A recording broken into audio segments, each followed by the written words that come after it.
గురు పౌర్ణమి సందర్భంగా విజయవాడ ఇంద్రకీలాద్రిపై శ్రీ కనకదుర్గమ్మ అమ్మవారి శాకాంబరి ఉత్సవాలు మహా పూర్ణాహుతితో వైభవంగా ముగిశాయి. మొత్తం 45 టన్నుల పండ్లు, కూరగాయలు, ఆకుకూరలు, డ్రై ఫ్రూట్లతో శాకాంబరి దేవిగా అమ్మవారు భక్తులకు దర్శనమిచ్చారు.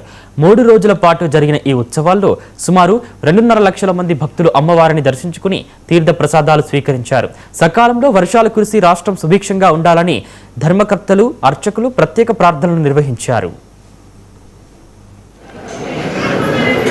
శాకాంబరి ఉత్సవాలు దేదీప్యమానంగా రాష్ట్రం నలుమూలలా చాటి చెప్పుకునేలా ఎప్పుడెప్పుడు జరగలేనంత హ్యాపీగా సంతోషంగా ఈ అలంకరణ అమ్మవారు ఈ శాకాంబరి యొక్క రూపంలో రోజుకొక రూపంలో దర్శనమివ్వడం అనేది నిజంగా నభూతో భవిష్యత్. ఇంకా ఇది రాను రాను ఉత్తరోత్తర ఇంకా మంచిగా చేస్తాము. ఈరోజు ముఖ్యంగా వ్యాస పూర్ణిమ, గురు పౌర్ణమి రెండూ కలవడం, అదేవిధంగా ఈరోజు చివరి రోజు ఆ శాకాంబరి ఉత్సవం పూర్ణాహుతి కూడా కంప్లీట్ చేయడం అనేది చాలా సంతోషం. ఇక్కడ ముఖ్యంగా భక్తులు శాకాంబరి ఉత్సవాలు చూసేదానికన్నా ఇక్కడ పవిత్రమైనటువంటి కదంబ ప్రసాదం, మహాప్రసాదం తీసుకోవడానికి కూడా చాలామంది వచ్చారు. ఈరోజు భక్తులతో కలిసి మాట్లాడడం కూడా జరిగింది.